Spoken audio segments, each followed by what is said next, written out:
오늘 우리가 함께 나눌 말씀은 하나님의 눈높이 훈련에 관해서 같이 말씀을 나누려고 합니다.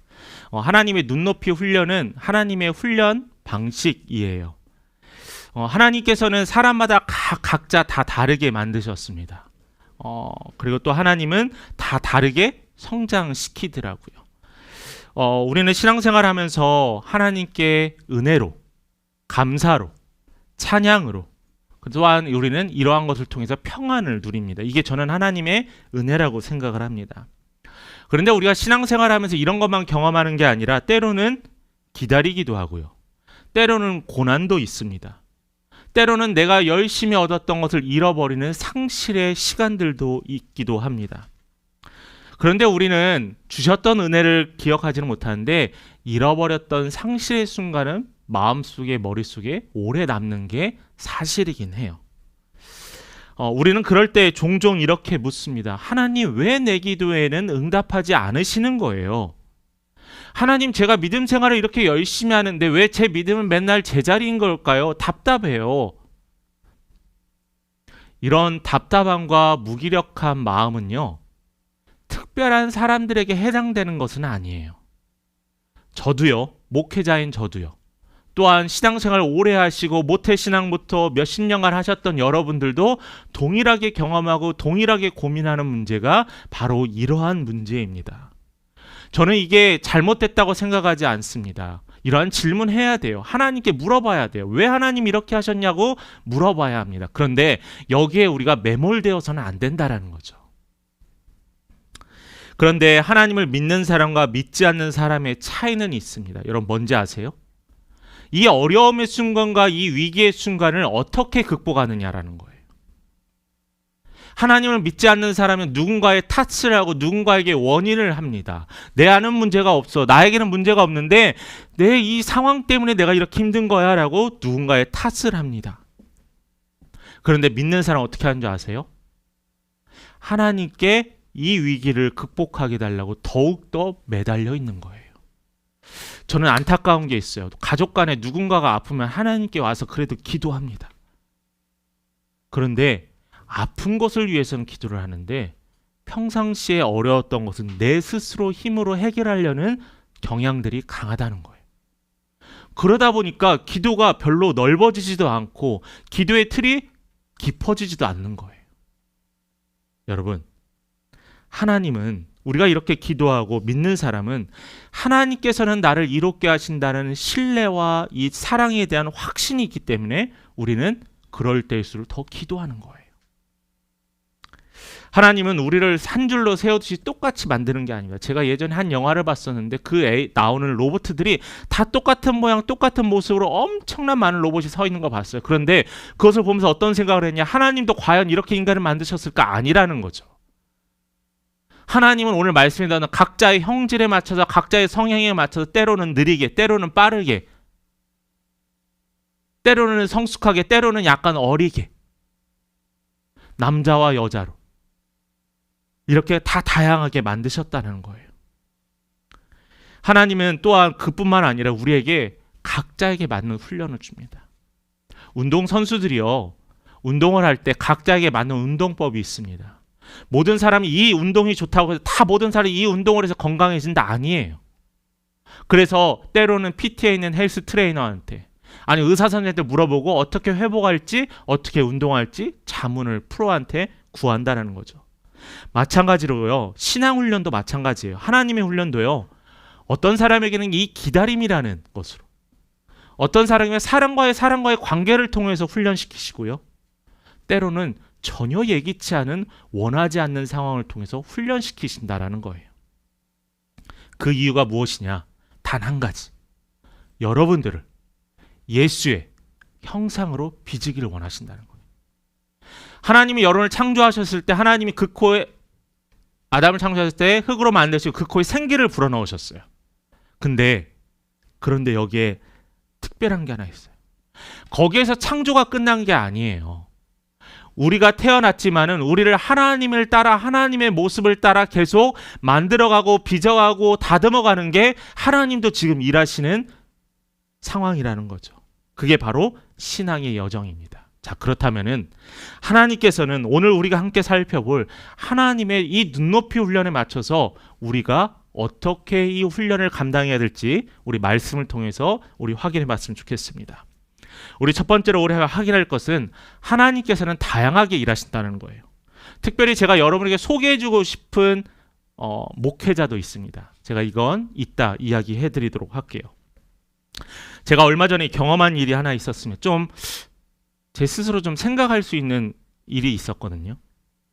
얼마 전에 제가 약속으로 인해서 한 쇼핑몰, 큰 쇼핑몰에 갔었습니다. 어느 쇼핑몰에 가나 어느 곳에 가나 항상 주차는 저는 자연스럽게 지하에다 했었어요.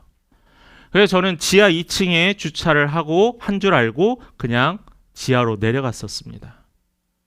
약속을 마치고 다시 이제 차로 돌아오려는데 지하 2층에 갔더니 제 차가 없는 거예요. 그 큰 주차장을 뺑뺑 도는데도 제 차가 없는 거예요. 기억을 되살리게. 혹시 지하 1층에 됐나면서 지하 1층으로 갔습니다. 지하 1층에 제 차가 있었을까요? 없었어요. 그럼 지하 3층이었나? 지하 3층에 내려갔습니다. 근데 그 쇼핑몰은 왜 이렇게 큰지, 그 저녁 시간에 그 쇼핑몰을 지하 주차장을 무려 20번 넘게 돌아다녔어요. 돌아다니면 혹시 내가 머리에 문제가 생긴 거 아닐까? 그런 생각도 했었어요. 그래서 다시 약속을 거슬러서 갔던 길 밖으로 나갔더니 그 쇼핑몰에 지상에도 주차장이 있었던 거예요. 저는 그냥 습관적으로 맨날 지하에다 주차한 줄 지하에 주차해서 내려갔는데 설마 내가 지상에 썼나 하면서 지상 2층에 올라가서 주차장에 갔더니 제 차가 있는 거예요. 창피했습니다. 혹시 CCTV로 저 사람이 누군가 의심하는 관리 아저씨도 있을 거라고 생각도 했습니다. 근데 제가 이렇게 했던 이유는 익숙함이었어요.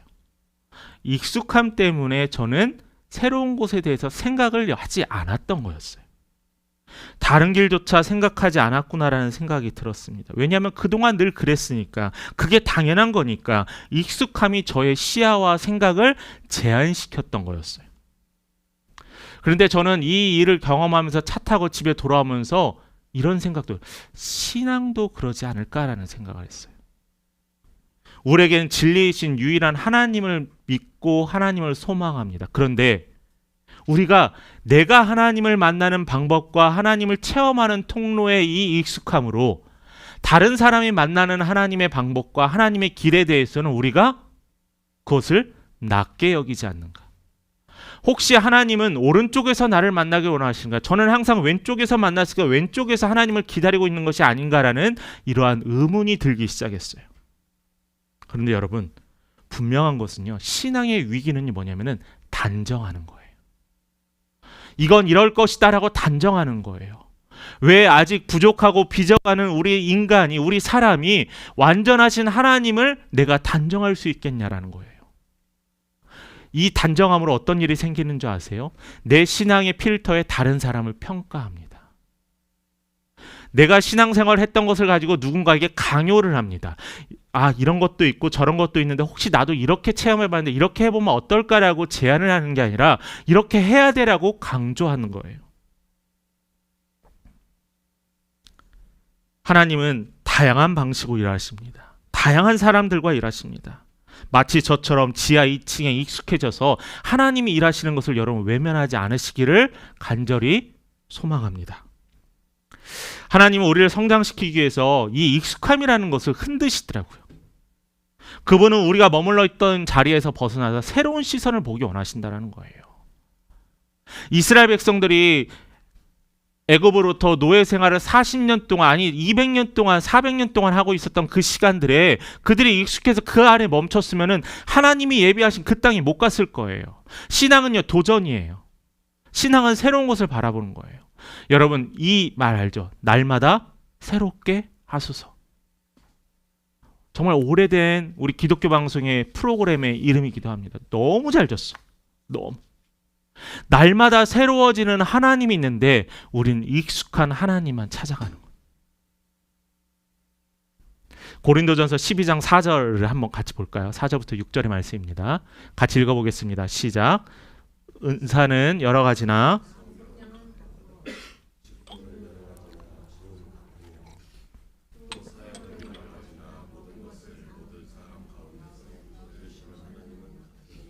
자, 고린도전서에서 이 은사 때문에 너무나 많이 다투는데 바울이 고린도 교회를 향해서 너희들 은사도 많고 성령도 같고 직분도 다 다양하지만은 여러분 하나님은 같다라는 거예요. 우리 모두 같은 대상인 하나님을 바라보는 거예요. 단지 나는 이쪽에서 나는 저쪽에서. 어떤 이는 찬양으로, 어떤 이는 말씀으로, 어떤 이는 기도함으로, 어떤 이는 순종으로 이렇게 만날 수 있어요. 그런데 여러분 이야기하는 게 뭐예요? 내가 잘하는 것만 하면 안 돼요. 어제 저희 딸이 학교 시험 공부한다고 과학에서 단백질, 탄수화물 그런 얘기해요. 여러분 몸에 좋다고 단백질만 먹으면 돼요? 안 돼요. 비타민이 좋다고 과일만 먹으면 돼요? 큰일 나요. 여러분 골고루 먹어야 한다는 거죠. 그러나 우리의 신앙생활에서 나의 생활 중에서 강점은 있을 수 있어요. 강점은 키우고 다른 것은 같이 성장해야지 우리 신앙이 성장하는 거거든요. 때로는 어떤 사람은 조용한 기도의 시간 속에서, 어떤 사람은 이 교회 공동체 안의 교제를 통하여서, 또 어떤 사람은 내가 예상하지 못한 전혀 새로운 일을 통하여서 하나님을 만나고 깨닫게 됩니다. 그리고 또 하나님은 우리의 성향과 성숙도와 삶의 환경을 다 아시기 때문에 우리에게 적절한 방법을 제시해 준다는 거예요. 제가 전에도 설교 때 이야기했지만은 여러분이 아파서 저에게 왔어요. 저는 여러분에게 기도밖에 없습니다. 기도가 최고입니다. 맞죠? 그런데 치료를 받아야 돼요. 제가 치료를 해준다고 제가 제안을 해준다고 그 방법이 옳을까요? 맞을 수도 있지만은 그러나 더 정확한 방법을 위해서는 의사에게 가야 돼요. 여러분, 우리 삶의 문제가 위기가 생겼을 때 누구한테 가야 돼요? 전문가이신 하나님을 두고 왜 우리는 사람을 찾아다니고 왜 내가 경험했던 걸 찾아다니냐는 거예요. 내가 지난번에 감기와 똑같은 비슷한 증상으로 아프니까 감기일 것이다? 이건 추측이잖아요. 여러분들의 시간이 얼마나 소중한데, 여러분의 삶이 얼마나 소중한데, 여러분이 하나님 없이 얼마나 대단한 창작물인데 왜 여러분을 정확한 진단 없이 평가하시려고 하십니까? 하나님의 지혜와 세밀하심이 다양성의 표현이기입니다. 제가 여러분에게 소개해주고 싶은 신학자가 있다고 했잖아요. 그 사람의 이름은 몰트만이라는 사람이에요. 몰트만이라는 사람이 어떤 책을, 희망의 신학이라는 책을 썼어요. 희망. 여러분 딱 이 제목 들으면 어떠세요? 아, 신앙생활하면 희망이 생기겠구나. 신앙생활에 희망을 품을 수 있겠구나. 낙관적인 기대를 생각하지만 사실은요, 아니에요. 그것보다 더 근원적인 건 뭐냐면은 고난과 절망 속에서 하나님은 그 고난을 통해서 여러분을 구속한다는 구속. 구속이라는 단어의 뜻이 뭐냐면은 죄지면 어디 가죠? 형서 가잖아요. 거기 가면 구속됐다고 합니다. 그런데 우리는 하나님께 구속됐다는 거, 하나님께 붙잡혔다는 거. 이것은 좋은 말이에요. 좋은 의미예요. 하나님께서 나의 삶을 책임져주고 하나님께 나를 붙잡았다는 말의 의미는 정말로 놀라운 은혜라는 거죠. 이게 바로 희망이라는 거예요. 내가 어떠한 자리, 우리가 어떠한 위기 가운데 있어도 하나님께서는 우리를 구속하셨기 때문에 우리를 흔들리지 않고 붙잡아 주신다는 거예요. 그런데도 불구하고 우리는 하나님이 침묵하실 때 이런 질문을, 하나님 왜 나에게 아무 일이 일어나지 않습니까? 하나님은 어떤 사람이 기다림으로 일하세요. 어떤 사람에게 이 기다림이 너무나 처절하고 힘들지만은 이 기다림은 분명한 훈련의 단계입니다. 하나님은 동일한 목적을 가지고 각 사람에게 가장 맞는 방법으로 일하시더라고요. 우리 서로 비교할 필요 없어요. 저 사람의 좋은 점, 저 사람의 좋은 체험만 본받으면 돼요. 간증을 들어서 그 사람이 모든 삶, 아 부러워, 아 나도 저렇게 하면 될까라는 게 아니에요. 저 사람을 통해서 일하시는 하나님을 바라보는 거예요. 그러면요 달라져요. 우리가 오늘 말씀을 통하여 성경을 읽고 이 다윗의 고백을 통하여 우리가 나누는 것은, 아 나도 다윗처럼 되고 싶다 해서 끝나면 안 돼요. 다윗을 통해서 일하셨던 하나님, 다윗이 어떻게 저 고백을 하게 됐는지를 통해서 내가 도전받아야 되는 거예요. 하나님 저도 부러워요. 저렇게 나의 형질부터 나를 하나님께 책임졌던 고백을 저도 하고 싶어요. 그렇게 도전받는 거예요. 그게 우리의 기도 제목이 되는 거고요. 하나님은요 나에게도 당신에게도 우리 모두에게도 다르게 일하시지만 그 가운데 중심은 여호와 하나님이라는 사실 여러분 잊지 마시기를 간절히 바랍니다. 두 번째입니다. 근데 우리가 훈련 방법 중에서 조금 우리가 제일 싫어하는 훈련 방법에 대해서 이야기를 하려고. 기다림입니다. 기다림. 신앙에서는요, 여러분 기다림이 멈춤이 아니에요. 멈춤으로 착각하면 하나님 저 아무것도 안 되는데, 되는 일도 없는데, 그냥 쉬고 싶어요. 아무것도 안 하고 지쳐 있어요. 그냥 저 가만히 있을게요. 그게 기다림이 아니에요. 하나님이 원하시는 기다림, 멈춤이 아니라 하나님의 기다림은 가장 먼저 하나님은 아직도 일하고 계신다는 사실이에요.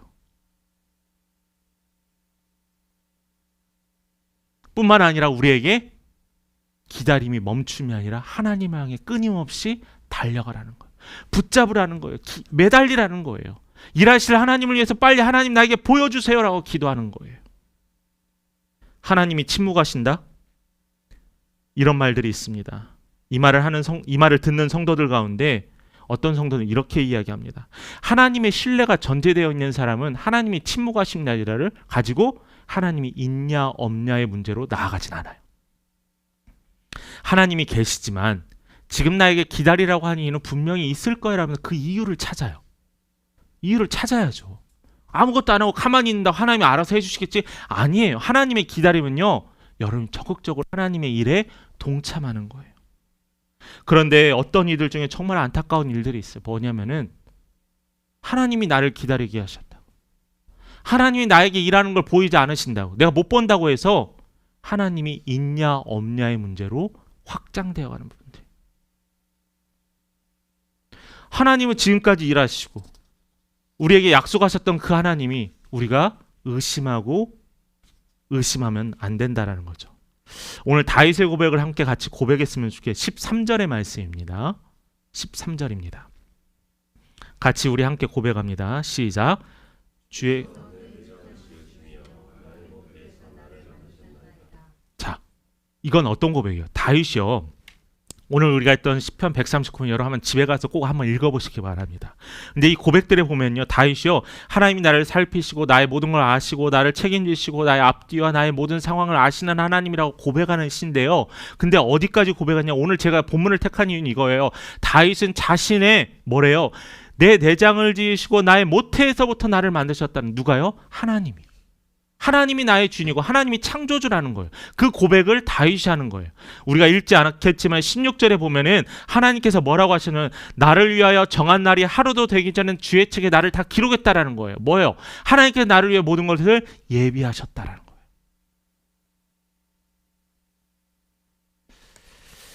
그건 하나님의 책에 있습니다. 우리 삶의 모든 일어나는 일들, 기다림, 고난, 침묵, 시간조차도 하나님의 뜻과 계획 안에 있다라는 거. 그러면 우리는 버텨내고 이겨내고 기다릴 수 있는 힘이 가져야 돼요. 요즘 러닝이 되게 유행합니다. 그렇죠? 여러분들 중에서 러닝 하시는 분들 있을 거예요. 저희 이 동네에도 뛰시는 분들 되게 많아요. 춥든 덥든 짧게 반바지 입고 막 뜁니다.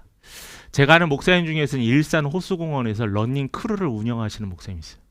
그분은 그게 선교예요. 근데 한두 분 하다가 이제 정말 많은 숫자들이 목사님인 줄 알지만 교회는 안 다니지만 러닝 크루를 같이 하는 그룹도 있다고 합니다. 그런데 여러분, 내가 10km 단축 마라톤에 나가기 위해서 스트레칭만 하고 내일 바로 출전하면 될까요? 안 되죠. 저 심장마비 걸리고 여러분 인공호흡 해야 할지도 모릅니다. 준비해야 돼요. 준비. 몸도 풀고요. 서서히 1km, 2km, 3km 속도도 빠르게. 맞죠? 하나님께서는요, 침묵하신 이유도요, 여러분 차근차근 여러분에게 성장하길 바란다는 거예요. 침묵 속에서 우리를 새롭게 빚고 계신다는 거죠. 히브리서 11장 1절 우리가 너무나 잘 아는 말씀입니다. 우리 본문 한번 볼게요. 믿음은 바라는 것들의 뭐죠? 실상이요, 보이지 않는 것들의 증거라고 했습니다. 이 고백이요, 별거 아닌 것 같죠? 여러분, 보이지 않는 하나님을 믿는 것이 믿음이래요. 그럼 우리가 소유해야 될 믿음이 뭐라는 거예요?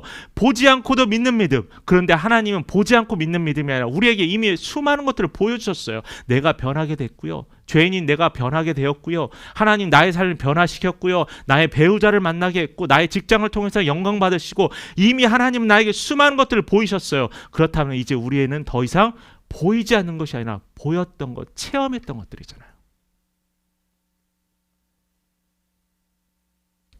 한 성도님이 이런 고백을 했습니다. 저는 항상 하나님께 빠른 응답을 원했어요. 하나님은 오히려 매번 저를 기다리게 하셨습니다. 시간이 지나고 나니 그 기다림이 제 안에 하나님을 더 깊게 찾는 시간이었습니다. 여러분, 하나님은 여러분의 기다림의 시간을요, 그냥 버리는 시간이 아니라 여러분을 더욱더 빛나게 가꾸시는 시간임을 여러분 잊지 마시길 바랍니다. 여러분 어땠어요? 모세도요 광야 40년 동안 기다렸습니다. 그가 만약 왕자의 그 높은 올라온 어깨로 만약 이스라엘 백성 끌고 나간다고 했으면 어땠을까요? 자기 힘으로 하려고 했을 거예요. 다윗이요 몇 년 동안 사울을 피해 다녔어요. 요셉이 아버지로부터 사랑받았잖아요. 13년 동안 노예로 살았어요. 총리가 되었다 하지만은 성경에 있는 수많은 인물들은 하나님이 때로는 강하게 때로는 연약하게 이러한 모습들을 하나님께서 빚고 훈련시키셨다라는 거예요. 그렇다면 우리는 어떻게 해야 될까요? 기다림에서 멈추지 마시고 기다리게 했다면 하나님께 더욱더 힘을 내세요. 마지막 스퍼트를 더 힘을 내세요. 하나님의 발걸음에 맞추는 훈련을 받는 것입니다. 그래서 여러분 기다림은 참는 게 아니라 단순히 참는 게 아니라 하나님과 깊이 동행하는 시간이 되기를 간절히 바랍니다. 자, 그런데 하나님의 배려가 한 번 더 있어요. 어떤 배려가 있냐? 세 번째입니다. 우리의 속도에 맞춰서 일하신다는 거예요. 좀 이상하지 않나요? 하나님은 하나님이 계획표에 다 맞춰 놓으셨는데 갑자기 왜 목사님 우리의 속도에 맞춰서 하나님이 일하신다고 할까? 여러분 하나님은 하나님의 뜻에 맞춰 우리를 인도하십니다. 그런데 우리를 채찍질하기도 하지만 그러나 우리를 어떻게 하냐면은 따라올 수 있도록 끌어가신다는 거예요. 한 걸음 한 걸음. 산에 가서 똑똑 떨어지는 물에 패어있는 바위처럼 바닷가에 흘러있는 고운 모래가 산에서부터 몇천 번 비와 바람을 맞고 흘러서 이 고운 모래가 되었던 것처럼 우리에게 속도를 맞춰주신다는 거예요. 빌립보서 1장 6절을 같이 한번 읽어보겠습니다. 같이 읽습니다. 시작. 빌립보서 1장 6절에 시작. 너희 안에서 착한 일을 시작하신 이가 그리스도 예수의 날까지 이루실 줄을 우리는 확신하노라. 이 이야기는요 사도 바울의 이야기입니다. 빌립보 교회에다 이렇게 이야기해요. 너희가 시작한 일을 예수 그리스도의 날까지 이루실 줄을 너희가 믿으라라는 거예요.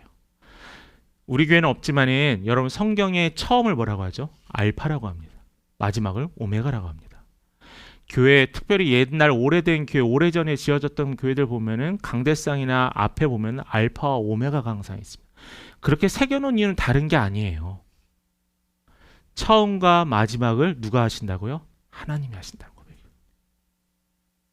하나님은 시작만 하시는 분이 아니라 끝까지 완성하시는 거예요. 여러분을 신앙의 길로 들어오게 하고 하나님을 알게 하셨다면은 하나님께서 여러분을 마지막까지 책임지시고 구속하신다는 거예요. 바울은 그들을 향해서 이야기해요. 하나님은 너희를 포기하지 않으신데 그러면서 시편 37편 23절에 이렇게 말해요. 여호와께서 사람의 걸음을 정하시고 그의 길을 기뻐하시나이다. 하나님께서 여러분들의 각자의 길을 책임지셨는데 하나님께서 여러분들을 보시면 기뻐하신대요. 그 길을 따라오는 아이를 보면서 기뻐하신대요. 그 힘든 가운데 기다린 가운데서 여러분 몸부림치는 여러분들을 통해서 하나님 기뻐하신대요. 우리가 예배드린 이유가 뭐예요? 하나님께 영광이잖아요. 하나님께 감사잖아요. 그런데 하나님께서 또 어떤 영광을 받으신다고 했냐면은 어떻게 기뻐하신다고 했냐면은 하나님께서 인도하신 그 걸음을 걸을 때라는 겁니다. 비틀거리며 걸어가도 넘어져도 다시 일어서서 하나님을 바라본다면 그것이 바로 성숙이에요. 2025년 표어가 성숙이잖아요. 이 표어는요 올해 이제 얼마 남지 않았습니다. 끝이 아니에요. 여러분의 인생이 다하는 그날까지가 성숙의 시간이에요. 마지막은 없습니다. 마지막은 온전히 언제요? 예수 그리스도가 오시는 그날입니다. 하나님은 나의 걸음뿐만 아니라 교회의 속도도 조절하시더라고요. 때로는 빠르게, 때로는 천천히, 때로는 각양의 모습들. 어떤 교회는 선교하는 교회, 어떤 교회는 교육하는 교회, 어떤 교회는 우리 자녀들을 책임지는 교회. 저는 그래요. 모든 교회가 특별히 작은 교회들이 다 잘하려고 하면요 힘들어요. 잘할 수 있는 것들을 통해서 그 교회의 강점을 만드는 게 중요하다고 생각을 합니다. 저는 우리 교회 성도님들이 기도하면서 또 목회자와 같이 이야기하면서 우리의 강점을 만들었으면 좋겠어요. 함께 걷는 교회는 이 교회다. 몇 년 전에 해봤던 것처럼 하나님께서 우리의 강점을 통해서 일하시고 또한 좌충우로 할지라도 하나님의 속도에 맞춰서 더 깊이 더 단단히 이끌림 받기를 소망합니다. 그래서 여러분 조급함보다는 신뢰를 하시기 바래요. 그리고 경쟁보다는 동행을 택하십시오. 하나님께서는 여러분들의 각자의 걸음에 맞춰서 일하신다는 거 잊지 마세요. 내가 하나님께만 매여 있으면 됩니다. 그래서 여러분 하나님께서 누군가가 여러분에게 질문해요. 내가 왜 교회를 다니냐? 내가 하나님과 함께 하느냐라는 질문에 여러분 자랑스럽게 네, 저는 하나님과 함께 합니다. 그게 믿음의 고백이에요. 그게 하나님의 기쁨을 받으시는 응답입니다. 말씀 마무리합니다. 사랑하는 성도 여러분, 하나님은 누구보다 우리를 잘 하신다라고 했어요. 그분은 우리의 속도와 우리의 성향과 우리의 마음을 다 아십니다. 어떤 이에게는 기다림으로, 어떤 이에게는 또 새로운 길로, 어떤 이에게는 때로는 느린 발걸음으로 일하십니다. 그 모든 과정에, 그 훈련 과정의 모든 것은 하나님을 알게 하는 거예요. 하나님은 지금도 일하십니다. 혹시 여러분들 가운데 내 삶에서 지금 멈춰 있는 것 같습니까? 아니요, 하나님이 일하세요. 내가 멈추지 않으면 됩니다. 느린 것 같으세요? 그 기다림 속에서 여러분, 하나님은 나를 성숙하게 하십니다. 그래서 오늘 우리가 드릴 결단은 이겁니다. 여러분 기억하세요. 하나님의 속도에 내 걸음을 맞추겠습니다. 내가 앞서지 않고요. 내가 뒤처지지 않겠습니다. 그리고 하나님의 인도하심에 귀 기울이며 살겠습니다라는 고백이 필요합니다. 여러분, 하나님보다 앞서지 마세요. 하나님께서 나에게 무슨 말씀을 하시는지 하나님의 인도하심에 귀 기울여 보세요. 어떻게 하냐고요? 기도하세요. 말씀 보세요. 하나님의 것들을 자주 접하세요. 그래야지 하나님과 대화가 되지. 일주일에 한 번 잠시 이렇게 교회 와서 예배드린다고 내 마음이 가벼워진다고 그게 신앙 성장이 아니더라고요. 하나님과 끊임없이 어제보다는 더 오늘 1초라도 더 만나고 교제하면은 하나님 뜻을 알 수 있는 귀한 시간이 된다는 거죠. 우리 모든 귀한 믿음의 성도들의 삶과 또 우리 섬기는 교회가 이 하나님의 리듬 안에서 자라기를 주의 이름으로 축원합니다.